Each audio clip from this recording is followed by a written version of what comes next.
Hola, welcome back to my Spanish kitchen. I'm really happy today because we're going to prepare a super regional dish.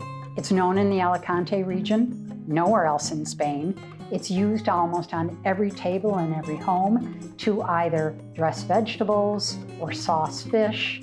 And it's made quite simply with dried chiles that are either roasted on a plancha or deep fried. I'm going to deep fry them today because that's a lot of fun and it makes this incredible umami flavor. It's also made with dried salt cod, and typically dried salt cod, which is incredibly popular all over Spain, is soaked for about 24 hours to desalinate or get rid of the salt and soften the fish and then cook with it. But in this case, we're leaving it dried. It gets flaked with a fork, soaked in some olive oil, and it's ready to go. And the olive oil, of course, is another primary ingredient. I'm cheating a little bit today because my local grocer also stocks the dried salt cod, already flaked, already in extra virgin olive oil. I love it, works well for me, and it simplifies the dish even more. And also, what we want to do today is to be able to slice up some tomatoes. We'll spread the Pericana over the top of the tomatoes. It will make an incredible umami punch and make a super flavorful tomato even more so. So let's get started. There's not too much to it. We're ready to prepare the chiles.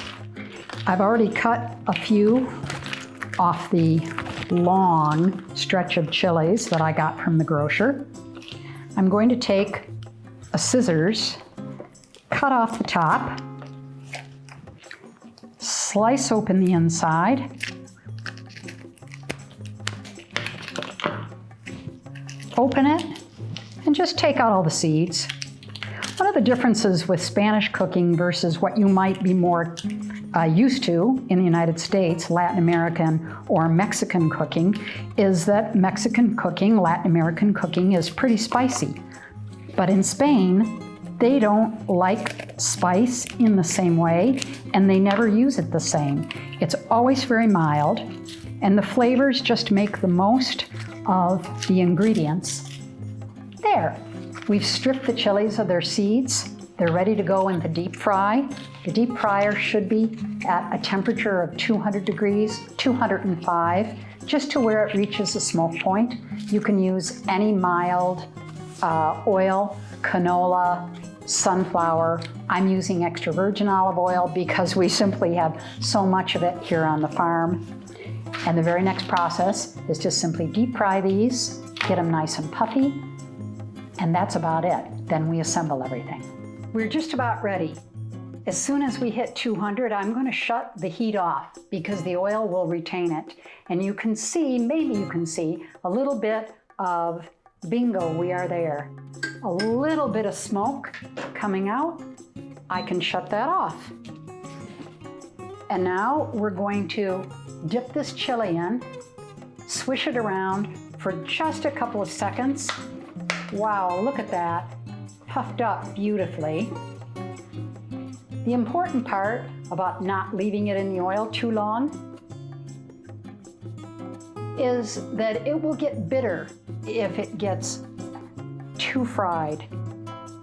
And so all we want to do is take this chili, dip it in the oil. It's crazy how pretty it becomes and how fragrant this is. Swish it around, pull it up,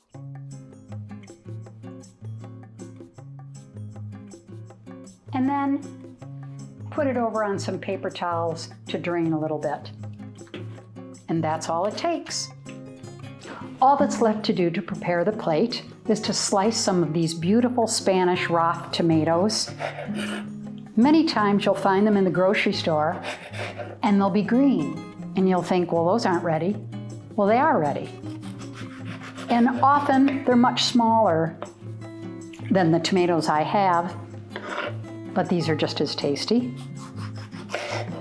And all I'm going to do is slice them up, platter them, sprinkle them with Pericana, And we're done.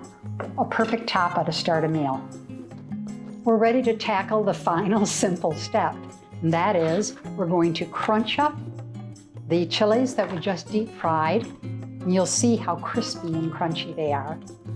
We're going to mix it in with a little bit of flaked dried salt cod that's been marinating in olive oil. And that's pretty much it. So let's see how this goes. You can see how crunchy these little bits are. Turn into almost nothing. My grocer's mom mixed this super fine, little bitty pieces. Frankly, I love the flavor of it, so I'm not going to make them too small, just small enough. And you can see what's happening to my hands. They're getting nice and moisturized. There, we're all set. Now, I'm going to add this to the bowl.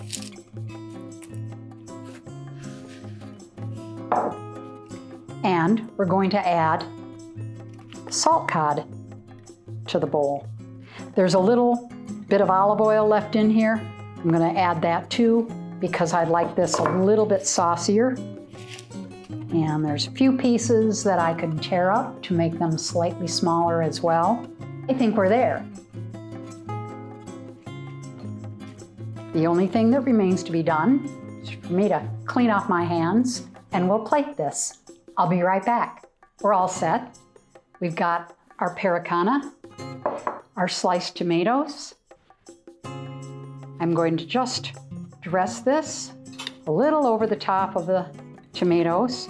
And remember, you don't need to add salt because there's plenty of salt in the salt cod. And you don't need to add olive oil. There's plenty of olive oil in the dish.